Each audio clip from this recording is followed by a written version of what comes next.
Okay, I'm back. We are still doing chapter 22. Now we're doing lesson 2, and that is the history of West Africa.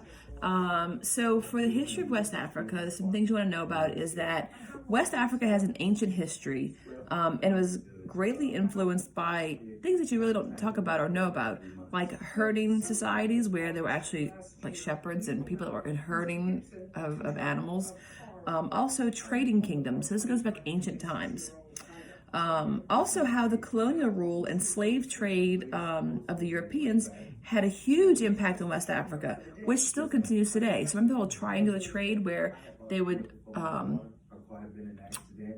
trade between Americas, Africa, and Asia and other places, people, and they would trade people for stuff. And so that was happening in this part of the world.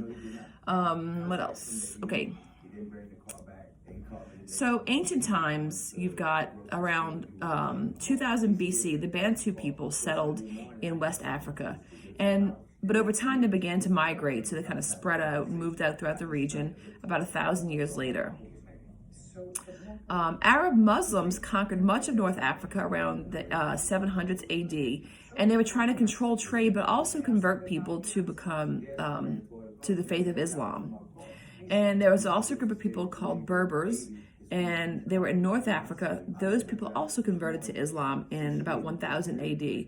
So this is how Muslims start to spread throughout Africa. Muslim religion, I should say.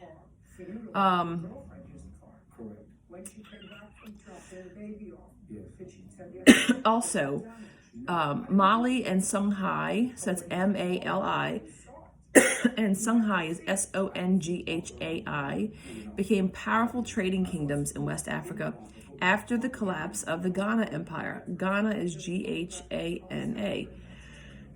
Excuse me. And as European colonies spread across the Western Hemisphere, the need for labor also grew.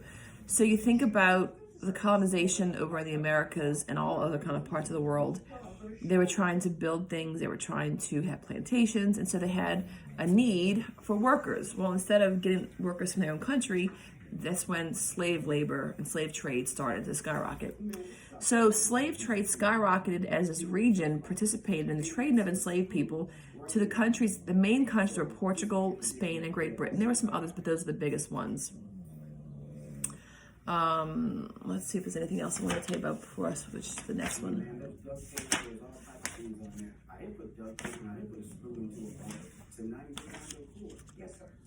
Let's see. So there were some different factors that made the Europeans interested in exploring and colonizing Africa. Part of it was because they didn't know what was over there, and they started realizing that Africa had a lot of natural resources, and many of which had not been tapped. So this kind of fed their idea of wanting to go over there and to have their interest in imperialism and to go colonize over there. In 1807, Britain actually outlawed the slave trade, but other European countries still continued to export the slaves from Africa. So people from Britain were probably still doing it, but as a country, they weren't doing it. Also, European countries were interested in Africa's resources and location.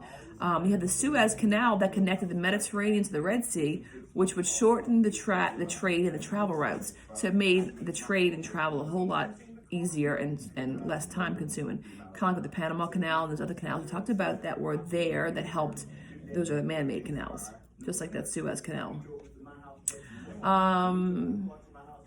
So, a big thing to talk about throughout this semester, and talk about the whole year really, and next year to talk about in Western Civ, is how does a ruler gain and hold political power? We often talk about those countries that had bad democracies or trying to get democracy, they never really could get one going because they had weak leaders. And so we talked about different dictators being able to come up and take over because of the instability or whatever was happening in that country, right? So the European countries were able to divide up Africa pretty easily, but they did it, sorry, the dogs are fighting.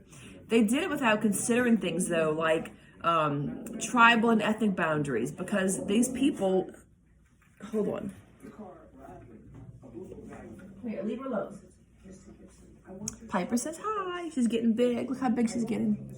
Anyway, so these groups of people lived within their own ethnic groups and tribal groups, and they kind of knew where their own territories would be. When the Europeans came in and started taking over, they didn't really care about that. They just kind of divided things up however they wanted to. So when that happened, it made political and economic successes very, very difficult because you don't have people on the same page. It wasn't like you had groups of people that were all united together. Many African leaders have used force to gain and stay in power, just like we talk about dictators and stuff, right? And that causes political instability and then civil war because the people aren't happy with that. Of all the countries of West Africa, you hear her? Oh, cute.